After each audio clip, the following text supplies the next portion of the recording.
Jonathon Krohn is with me. He's 14 years old, and I've heard him speak before, and I got to tell you, he understands conservative thought. It makes me wonder what's wrong with a good portion of adults who can't figure it out. Jonathon, how are you? Good, how about you? I'm doing excellent, man. I am doing absolutely excellent. How did you become a conservative? Well, I got involved in politics when I was about 9 years old. I became a Democrat filibuster, tradition in the United States Senate. And I just wanted to form my own opinions. I wanted to know what all these things I was hearing about meant. And I started doing my own research and my own study. And I began to form my own opinions based on what I was hearing and from both sides. And I began to realize that my views and my values and my logic were more in line with conservative values.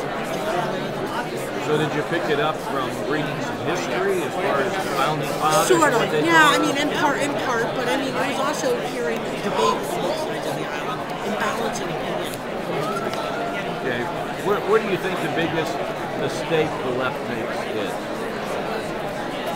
The biggest mistake the left makes, I think you might say that it's been basic philosophy.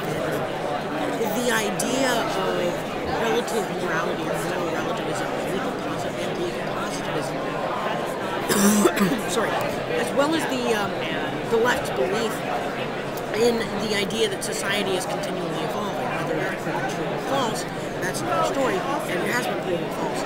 But the same idea on the left that Karl Marx said that society is no change since Christ, and that society must continue to evolve, and therefore our morality must continue to change, and our views must continue to evolve. And that kind of relativism, that kind of legal positivism is really what I think is the left's biggest and worst flaw, and that's really where you can get just about anything from their idea of freedom. Because anything goes depending on what whatever time you want. Whatever time of day it is, you could have one view on Monday and then another Tuesday, or one at 1:30 and then another at 2. You know, it's all relative to the situation, all relative to exactly what is in the interest of the left itself, and to the entity and to the goal of increasing the size and scope of government to supposedly help the middle class, those who are really special interests. All right, Jonathon Krohn is my guest. You're 14, right? Yep. All right. That's correct. What grade are you in? I'm in 9th grade. You're in 9th grade? That's correct. All right. Do they even challenge you? I'm listening to you, Jonathon. I don't see how a 9th grade teacher could even challenge you. I go to an advanced course in homeschool. Oh, okay. I've only been homeschooled for a few years, and so I want to make that a few years. So when I say homeschool, there's always some balloon out there who like to say, oh, his parents brainwashed him. No, I've only been homeschooled since 6th grade. And for those of you that can't do the math, 6th grade from 9th grade was 3 years ago. And 9 years old from 14 years old was 5 years ago. So I've been in politics 2 years longer than I've been homeschooled. So just for you leftists out there who can't do your math and didn't thought that I was brainwashed since I was in 6th grade. That's just for you guys. Yeah, I mean, so anyhow, yeah, I've been homeschooled, and the teacher I go to does a fine job. He gives us advanced work. He allows us to talk about what we'd like to talk about and engage ourselves and really engage. It's really, when we go to class on Fridays, it's really a discussion and a free discussion. It's really good. It's really it's a classic education.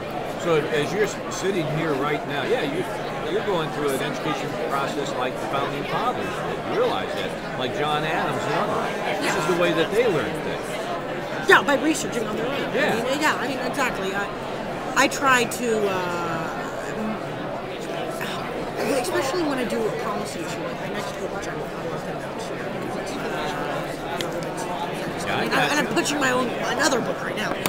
But I have another book that I'm working on that will hopefully come out at the beginning of next year, which will be on a specific policy-oriented issue. One issue talking about all the aspects of that, and really coming at it from a conservative philosophy standpoint, getting into the policy issues. And to do that, really, I have to do a lot of research, and somebody that does that kind of stuff has to enjoy research. And that's why I really enjoy doing this, because I enjoy to research, I enjoy learning new things. And the great thing about being in politics is you're always new. You learn something new every day, and you learn something new from somebody new every day. All right, now tell me about your new book. Now you have a book that you've already written. You're going to be doing a book signing tomorrow here at CPAC. Yes. Talk about your book. Tell everybody what the name of it is. The book is called Defining Conservatism, the Principles of the Paper Culture Act. I originally wanted to subtitle it A Philosophical Treatise for the Modern Age, but my publisher said that that'll drive a few people away. So I decided to change it. We decided to change it to The Principles that Will Bring Our Country Back. It's been endorsed by Newt Gingrich, Mike Gallagher, Rich Lowry, Bill Bennett wrote the foreword for the book. It's a great book. I produced this on myself. I talk about how, even though there's so many divergent aspects of conservatism, libertarians, Straussians, neoconservatives, paleoconservatives, your fiscal conservatives, your social conservatives with fiscal liberal values, your fiscal conservatives with socially liberal values, and the list goes on. You still have, nevertheless, a unifying basis of what we're talking about. And I think that's respect for the American Constitution and a rule of law in general.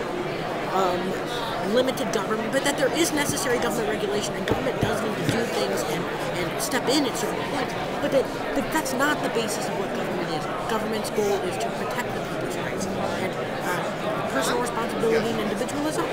And finally, respect for human life. And that is not talking about the liberation of abortion in particular. It's a basic philosophical precept that human life is a right, and it's something that we are all entitled to. As opposed to the leftist view that George Hegel personified when he said life is essentially something alive. It sounds so great and so deep, but no, that's exactly what the left believes. Life is essentially existence, and you get from that PETA and the Earth Liberation Front, people like that, who believe that because plants and animals essentially exist and they're essentially alive, they too have the same rights. That's not the case, but that's one of the case.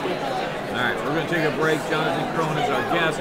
We'll finish up our discussion when we come back from CPAC 2010 on the Dave Ellswick Show.